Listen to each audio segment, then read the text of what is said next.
안녕하세요. 뉴스와 사람들입니다. 조희대 사법부를 끝장낼 2월입니다. 추미애 법사위는 사법개혁 3대 법안을 법사위에서 통과시켰고 정청래 대표는 2월 안에 사법개혁을 완수하겠다고 밝혔습니다. 또한 최혁진 의원은 시민과 연대해 조희대 탄핵 추진을 본격화하겠다, 여야 의원 설득에 들어가겠다고 밝혔습니다. 그러니까 법안으로 포위하고 탄핵으로 내려친다 이거지요. 재판소원법이 법사위를 통과하자 조희대는 내란 상황보다 더 빠르게 아침 출근길에 입장을 내는데 국민에게 엄청난 피해를 간다는 이미 법사위에서 다 써먹은 논리를 주장하면서 국회를 설득하겠다고 밝혔습니다. 이에 대해 김영민 법사위 간사는 국민은 권리구제 수단이 더 늘어났습니다. 법원의 자존심에 엄청난 피해겠지요. 사법개혁의 단초를 제공한 조희대는 직이라도 걸고 반대하시라 라고 일갈했습니다. 추미애 법사위원장도 다음과 같이 밝혔습니다. 조희대 대법원장님을 환영합니다. 국회에 설득하러 얼마든지 오시기 바랍니다. 재판으로 헌법이 정한 국민 기본권을 침해한 경우에 사법부는 마땅히 책임을 져야 하는 것이다. 그런데 조희대 대법원장은 재판 소원이 국민 피해를 야기한다라고 하며 국회를 설득하겠다라고 한다. 국민 피해를 회복 불능할 정도로 야기할 12.3 내란 사태를 보고도 한마디도 언급을 안 했던 대법원장이다. 그 후 파기환송 판결로 5일 사법 쿠데타를 일으켜 국민의 선택권을 박탈하려 했다. 이 모든 의혹에 대해 국회 청문회에서도 대법원 국정감사장에 나와서도 얼굴만 붉힌 채 이런 방구 없이 침묵으로 일관했다. 이제껏 침묵을 깨고 국회를 설득해 보겠다는 전향적인 자세를 환영한다. 좋다. 얼마든지 국회에 나오셔서 국회를 설득해 보시라. 친절하고 소상하게 응대해드리겠다. 사법부 수장으로서 헌법에 대한 책임을 회피하려 하는 것이다. 법원이 저지르는 국민 피해를 막기 위해 재판 소원은 반드시 필요한 것이다. 라고 포효했습니다. 자, 결정타는 헌법재판소의 입장인 것인데 헌재는 13일 재판소 헌법과 관련한 입장을 정리한 참고자료를 언론에 배포했습니다. 내용을 보면 헌법 103조가 법관은 헌법과 법률에 의해 그 양심에 따라 독립해 심판한다고 규정하듯 사법권 독립은 무제한적인 것이 아니며 재판이 헌법에 어긋나는 경우 내부적으로는 심급 제도를 통해 외부적으로는 헌법재판 권한을 가진 헌재를 통해 교정하는 것이 이원적 사법체제를 택한 헌법 취지에 부합한다. 헌재는 법원이 재판 과정에서 한 기본권의 의미와 효력에 관한 헌법 해석을 최고 최종의 헌법 해석기관으로서 다시 심사하는 것이다. 재판소원법은 확정된 재판으로 재판소원 대상을 제한한다. 법원 내부의 상소제도와는 무관하고 종국적 분쟁 해결을 지연시키리라는 지적은 타당하지 않다. 사심제 주장은 헌법심의 본질을 갖는 재판소원이 실무상 잘못 운영돼 법원의 법률 해석에 개입하는 경우의 문제를 지적하는 것이다. 제도의 본질과 현상을 혼동한 것이고 본질을 흐릴 우려가 있다. 라고 밝혔습니다. 자, 조희대는 죽을 맛이겠지요. 논란의 법안도 헌재이고 본인이 탄핵되어도 헌재에서 재판을 받게 되는데 그야말로 법안으로 포위하고 탄핵으로 내려친다 이겁니다. 가장 강력한 대선 후보를 제거하려 했던 조희대 사법부가 그것이 실패했다면 당연 대가를 치러야 하는 것인데 그걸 또 버티겠다니 참으로 치졸하지요. 조희대는 지금의 사법부를 말아먹고 지금의 사법부를 개혁하는 양면의 1등 공신이 될 것입니다. 사법개혁은 이미 예고해드린 대로 2월 임시국회에서 차질 없이 타협 없이 반드시 처리해내겠습니다. 헌법 제27조 제3항은 모든 국민의 신속한 재판을 받을 권리를 가진다고 명시하고 있습니다. 대법관 증언은 헌법 정신을 적극적으로 실현하게 한 것이며 재판소원제는 국민의 기본권을 폭넓게 보장하기 위한 것입니다. 그리고 이미 국회 본회의에 부의되어 있는 법 애국지 신설까지 이미 국민께 약속드린 대로 사법개혁안은 2월 임시국회에서 한 채 흔들림 없이 처리될 것입니다. 조희대 대법원장은 국민에게 엄청난 피해가 갈 것이라면 노골적으로 사법개혁에 반대하고 나섰습니다. 지금까지 1년도 넘게 사법개혁안을 놓고 각종 공청회와 토론을 통해 다양한 방식으로 공론화 과정을 충분히 거쳤는데 여태 뭐하다가 이제 와서 대법원의 의견을 모아 전달하겠다는 것인지 도무지 이해가 안 갑니다. 희대의 뒷북, 희대의 땡깡이라고 저는 생각합니다. 사법부는 결코 신성 불가침의 조직이 아닙니다. 달리기 시작한 기차는 거침없이 앞을 향해 내달릴 것입니다.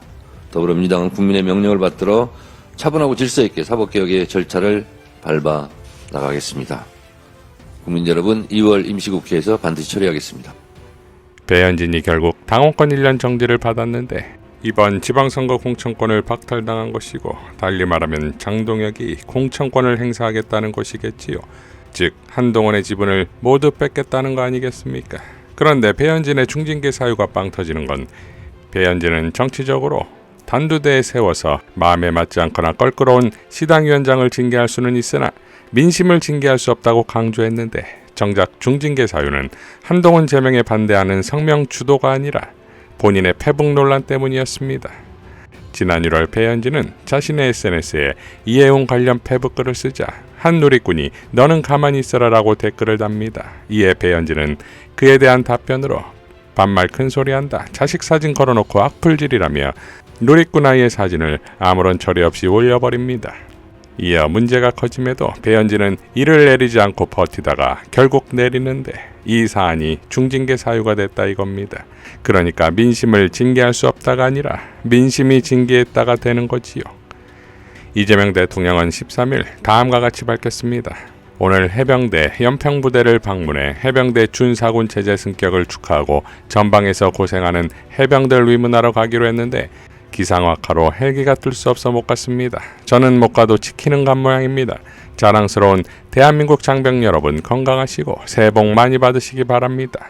작년 12월 국방부 업무보고에서 이재명 대통령은 해병대를 준사군으로 끌어올리고 해병회관 건립, 강한 경계 근무에 해병대를 빼고 상륙작전 훈련에 집중할 수 있는 등의 명령을 내리는데 이는 앞으로 힘의 논리의 지배가 더욱 강화될 국제정세를 간파한 조치겠지요. 병사들에게 치킨 사줄 돈 없다는 술주정 같은 발언이나 하는 윤숙에는 죽었다 깨도 모를 국방안보 말입니다. 해병대 제대자뿐만 아니라 해병대의 일종의 염원이라면 좀 그렇고 어쨌든 소망사항 중에 하나가 사군 체제로 가자 아니면 준사군이라도 하자 뭐 그런 거 있잖아요. 예. 핵심 요구 내용이 뭐예요? 1사단, 2사단에 대한 평시 작전 지휘권을 해병대 사령관에게 돌려주라. 예, 그렇습니다. 여기에 대한 국방부 입장은 뭐예요?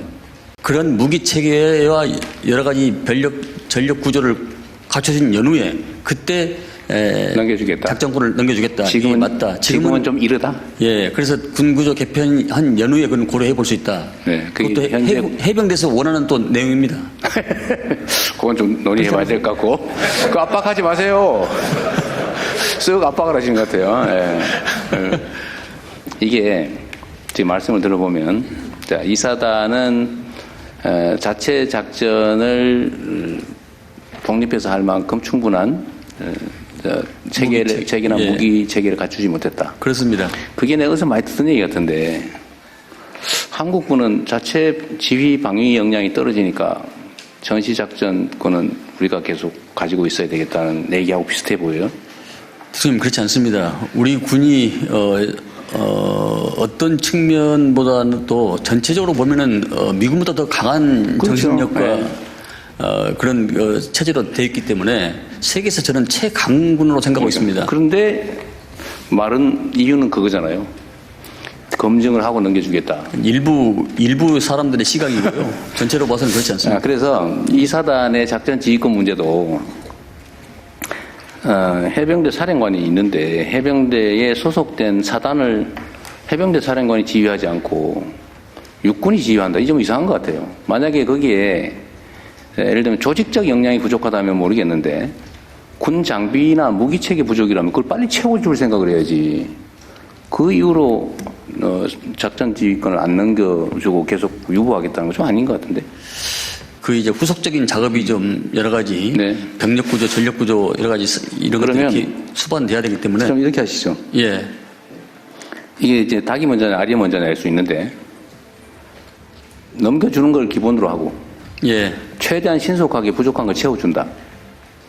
그러면 되잖아요. 네. 그런 쪽으로 검토를 해보시죠. 우리 해병대 사령부에서는 지휘 역량이나 이런 건 충분하죠. 대통령님, 저희가 지금 서북도서 200km 떨어져 있는 지역도 다 지휘를 하고 있습니다.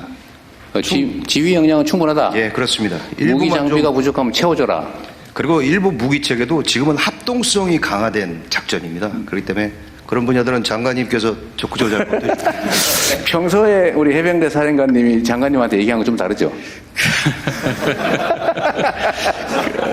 어쨌든 그렇게 고민을 해보시죠. 네, 잘 알겠습니다. 여기서 계속 논쟁할 건 아니고. 예, 예. 또 한 가지는 해병대 그 육군해관, 공군해관 이건 다 있는데 그죠? 해군해관도 있죠. 해병대 해관은 없다면서요? 지금 밀리토피아 바이 마린이라고 해서 거기서 일부 지금 회관은 아니지만 복지시설을 지금 군인공지에서 받아 쓰고 있습니다. 비슷한 역할을 하지만 해관 자체는 없다. 제가 해병대 해관을 만들어 준다는 게 공약이었던 것 같은데. 그렇습니다. 예. 근데 이거 왜 없어요? 이것 좀 챙겨봐 주십시오. 알겠습니다. 네. 해병대 역할이 사실은 이거 우리는 3면이 바다인데 해병대 역할이 매우 중요할 것 같고 그죠? 네, 해병대가 사실 소외가 많이 돼가지고 해군으로부터 재정과 인사권이 독립한 지가 불과 한 7, 8년뿐이 그렇죠. 안 됩니다. 예. 또 한 가지는 이 해병대 전력이 매우 중요하잖아요, 그죠? 예, 그렇습니다. 맨날 그 강한 해안 경비하고 있다면서요? 예, 일부 많은 병력들이 지금 작전을 이렇게 하고 있습니다. 이 부분에 대해서도 사실은 아까운 병력이 밤새 경비하고 있다는 건 좀 아깝거든요. 그 문제는 고민해 보신 건가요? 해봤습니다. 네, 원래 어떻게 하기로 했어요? 김포 축선의 해강안을 육군한테 맡기고 해병대는 본연의 상륙작전에 그렇죠. 전념하는 그런 방향으로 지금 추진하려고 네, 알겠습니다. 하고 있습니다. 이상 뉴스와 사람들이었습니다. 시청해 주셔서 감사드립니다.